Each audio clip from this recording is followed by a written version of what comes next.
Hello bachcho, let's read this question. The question says in Jindal's method for estimation of N2, potassium sulfate and copper sulfate are used. On the basis of their functions, which of the following statement is or are correct? Option first is potassium sulfate raises the boiling point and ensures complete reaction. Option second is copper sulfate acts as catalyst. Option third is potassium sulfate acts as catalyst and copper sulfate raises the boiling point. Option A, only third is correct. Option B, first and second are correct. Option C, only second is correct. And option D is none is correct. बच्चों इस question में हमसे जेलदाल method के बारे में पूछा गया है और उसके रिलेटेड हमें कुछ स्टेटमेंट दी गई हैं और हमें बताना है कि इनमें से कौन सी स्टेटमेंट करेक्ट होगी। तो फर्स्ट ऑफ ऑल बात करते हैं इस क्वेश्चन में हमारे की कंसेप्ट के बारे में। की कंसेप्ट क्या होगा बच्चों हमारे पास जेलदाल मेथड। जेलदाल मेथड क्या होता है बच्चों हमें पता होना चाहिए। जेलदाल मेथड एक टेक्निक है, एक मेथड है जिसकी हेल्प से हम किसी ऑर्गेनिक कंपाउंड के अंदर ये फाइंड आउट कर सकते हैं कि उसके अंदर कितनी नाइट्रोजन प्रेजेंट है। ये क्वांटिटेटिव मेथड है हमारे पास नाइट्रोजन के एस्टिमेशन के लिए। होता क्या है इसके अंदर समझते हैं। मान लीजिए मेरे पास कोई ऑर्गेनिक कंपाउंड है। ऑर्गेनिक कंपाउंड इसके अंदर हमारा नाइट्रोजन है हमें पता है। तो हम इसको किसके साथ ट्रीट कराते हैं। हम इसको कंसनट्रेटेड H2SO4 के साथ ट्रीट कराते हैं और इसको हीट करते हैं। तो यहाँ हमारे पास ये जो कंसनट्रेटेड H2SO4 होता है ये एक्सेस में होता है। और ये हमारे पास जितना भी ऑर्गेनिक कंपाउंड में नाइट्रोजन है उसको किसके अंदर कन्वर्ट कर देता है, अमोनियम सल्फेट के अंदर।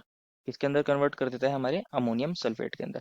ये जो अमोनियम सल्फेट बनता है बच्चों इसको हम ट्रीट कराते हैं एल्कली बेस टू NaOH के साथ। तो ये हमारा जो NaOH है ये हमारे अमोनियम सल्फेट में से जितना भी अमोनियम था बच्चों इसको किसके अंदर कन्वर्ट कर देता है, हमारे अमोनिया के अंदर कन्वर्ट कर देता है। हमारे पास अमोनिया बन जाएगी यहाँ पे। साथ में बनता है यहाँ पे हमारे पास Na2SO4 और यहाँ पे बन जाएगा वाटर। तो वाटर और Na2SO4, वाटर लिक्विड होगा, Na2 सॉलिड होगा। NH3 यहाँ से बच्चों गैस की फॉर्म में निकलती है और इसको हम क्या कर लेते हैं इजीली, हम इसको सेपरेट कर सकते हैं। अब जो हमारे पास ये अमोनिया बनती है बच्चों इसको हम ट्रीट कराते हैं एक standard and known solution of H2SO4 के साथ, जिसकी कंसंट्रेशन और जिसका अमाउंट हमें नोन होता है। तो अब हम क्या करते हैं जब इसकी रिएक्शन अगेन किसके साथ करा रहे हैं, NH3 के साथ। तो जितनी भी NH3 बनी है बच्चों ये सारी की सारी किसके अंदर कन्वर्ट हो जाती है, अगेन अमोनियम सल्फेट के अंदर। तो बच्चों अब हम जो हमारे पास अमोनियम सल्फेट बना है इसके अंदर हम देख लेते हैं कितना सल्फ्यूरिक एसिड हमारा यूज हुआ है। हम देख लेते हैं कि कितना ओवरऑल हमारे पास सल्फ्यूरिक एसिड ने रिएक्ट करा है NH3 के साथ, जिससे हमारा सारा NH3 अमोनियम सल्फेट के अंदर कन्वर्ट हो जाएगा। और उसके कॉरस्पॉन्डिंग हम देख लेते हैं कि हमारे पास कितनी अमोनिया बनी होगी और उस कॉरस्पॉन्डिंग हम देख लेते हैं हमारे पास ऑर्गेनिक कंपाउंड के अंदर कितना नाइट्रोजन रहा होगा। तो इस तरह हम क्या करते हैं, हम नाइट्रोजन का एस्टिमेशन करते हैं। बच्चों हमसे क्वेश्चन में पूछा गया था स्टेटमेंट फर्स्ट के अंदर पोटेशियम सल्फेट को क्यों यूज करते हैं, क्या वो बॉइलिंग पॉइंट को यूज इंक्रीज कर देते हैं और कॉपर सल्फेट के कैटेलिस्ट की तरह काम करते हैं। तो अब बात करते हैं इन दोनों स्टेटमेंट्स की। बच्चों जो हमारे पास फर्स्ट रिएक्शन होती है जब हम ऑर्गेनिक कंपाउंड को कंसनट्रेटेड H2SO4 के साथ क्या करते हैं, हीट करते हैं। ये जो रिएक्शन करते हैं बच्चों इसके अंदर क्या होता है, हमारे पास जो H2SO4 जल्दी बॉयल हो सकता है। बॉयल होगा वो तो हमारे सारे ऑर्गेनिक कंपाउंड को जिसके अंदर जितना भी नाइट्रोजन है सभी नाइट्रोजन को अमोनियम सल्फेट के अंदर कन्वर्ट नहीं करेगा। तो हमें क्या करना होता है, हम कंसनट्रेटेड H2SO4 का बॉइलिंग पॉइंट बढ़ा देते हैं। क्या करते हैं, कंसनट्रेटेड H2SO4 का बॉइलिंग पॉइंट बढ़ा देते हैं। मान लीजिए इस फ्लास्क के अंदर हमारे पास कम ऑर्गेनिक कंपाउंड भी है और H2SO4 भी है।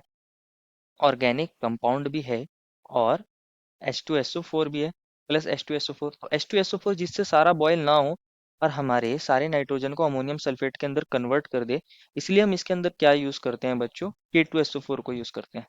K2SO4 क्या होता है, एक हमारे पास नॉन वॉलेटाइल कंपाउंड है। और जब भी हम नॉन वॉलेटाइल कंपाउंड किसी सॉल्यूशन के अंदर डालते हैं तो हमारे पास वहाँ एलिवेशन इन बॉइलिंग पॉइंट देखने को मिलता है। तो ये क्या काम करता है, एलिवेट कर देता है, एलिवेशन शो करता है, elevation of boiling point. Elevation of boiling point कर देता है हमारे कंसनट्रेटेड H2SO4 का, जिससे हमारा सारा H2SO4 बॉयल ना हो जाए और हमारे जितना भी नाइट्रोजन है उसको अमोनियम सल्फेट के अंदर कन्वर्ट कर दे। लेकिन ये रिएक्शन होती ही बड़ी स्लो है। तो इसके अंदर हम क्या कर देते हैं, कॉपर सल्फेट को ऐड कर देते हैं। ये क्या काम करता है, एज अ कैटलिस्ट काम करता है।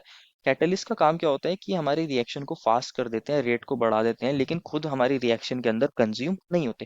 तो ये हमारे पास यहाँ रिएक्शन रेट को बढ़ा देता है, हमारी रिएक्शन जल्दी हो जाती है। कैटलिस्ट सर्फेस प्रोवाइड करते हैं, ये हमारे पास एज अ कैटलिस्ट काम करता है। और K2SO4 हमारा बॉइलिंग पॉइंट को एलिवेट करने का काम करता है। तो जो स्टेटमेंट फर्स्ट दी थी कि पोटेशियम सल्फेट रेज करता है बॉइलिंग पॉइंट को और ये इंश्योर करता है कंप्लीट रिएक्शन हो जाए, बच्चों ये वाली बात बिल्कुल सही है।